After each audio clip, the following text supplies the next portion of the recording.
आप में से ज्यादातर लोग बाबा साहब अम्बेडकर को जानते होंगे, पर आपने कभी उनके पुत्र यशवंतराव अम्बेडकर का नाम नहीं सुना होगा। इसका कारण यही है कि यशवंतराव ने स्वयं को बहुजन आंदोलन से अलग रखा। वो अपने पिता से खिन्न थे और घर में पिता पुत्र के बीच बहुत ही विवाद होते थे। 1935 में माता रमाबाई के मृत्यु के बाद विवाद इतना बढ़ गया कि बाबा साहब दुखी हो गए और फिर उन्होंने यशवंतराव जी को व्यस्त रखने के लिए उनके नाम पर एक निजी प्रिंटिंग प्रेस खोल दिया। उस प्रिंटिंग प्रेस के संचालन में यशवंतराव जी ने स्वयं को पूरी तरह झोंक दिया और दूसरों के घर रहने लगे। आखिर क्या वजह थी कि बाबा साहब का एकमात्र पुत्र यशवंतराव अम्बेडकर उनसे नफरत करता था?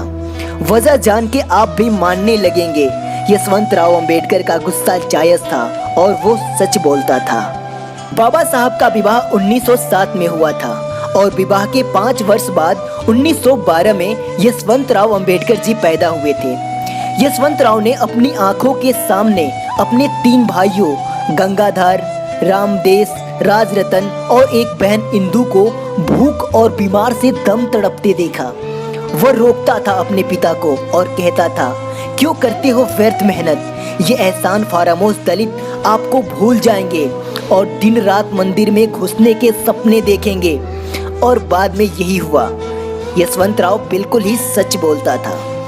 यशवंतराव ने देखा कि उनके भाई राजरतन की लाश को शमशान ले जाने की जगह उनके पिता दलितों के लिए बनाए गए साइमन कमीशन की मीटिंग अटेंड करने चले गए। राजरतन की लाश को शमशान उनके चाचा और दूसरे लोग ले गए। यशवंतराव ने देखा कि उनके भाई राजरतन की लाश को ढकने के कफन के लिए उनके पास पैसे नहीं था। उन्होंने देखा कि उनकी माता ने अपनी साड़ी का एक छोटा टुकड़ा फाड़ के कफन की व्यवस्था की। वह कोसते थे अपने पिता को और कहते थे कि इन एहसान फरामोश दलितों की भलाई के लिए क्यों तुम मेरी माता को रुला रहे हो?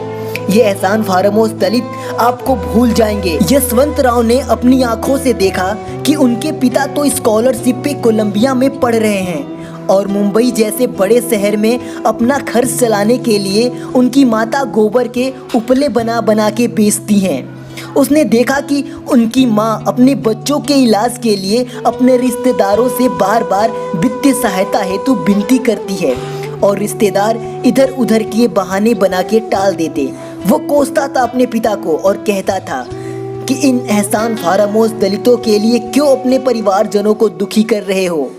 ये एहसान फरामोश दलित आपको भूल जाएंगे और एक दिन देवी देवताओं के भजन गाएंगे। और बात बिल्कुल सही हुई, क्योंकि यशवंतराव सच बोलता था।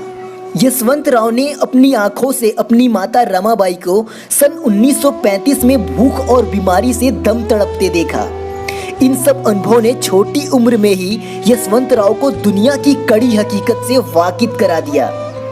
वो जानता था कि बाबा साहब चाहें अपनी जान निछावर कर दे दलितों के उत्थान के लिए, लेकिन ये एहसान फरामोश दलित कभी भी उनका बलिदान ना समझेंगे।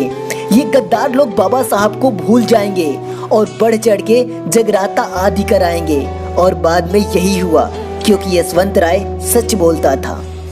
यशवंतराव जानता था कि यह दलित बाबा साहब की जयंती में 10 रुपए का चंदा देने से नाक सिकुड़ेंगे और मंदिर बनवाने के लिए 5,000 10,000 रुपए आसानी से दे देंगे।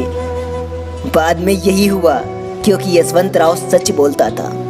यशवंतराव जानता था कि जब किसी शहर में बाबा साहब की जयंती मनाई जाएगी तो शहर के 20-30 हजार दलितों में से केवल 100-150 लोग इस जयंती मनाने आएंगे, ताकि उन्हें कोई महार चमार भंगी ना समझ बैठे। और बाद में यही हुआ, क्योंकि यशवंतराव सच बोलता था।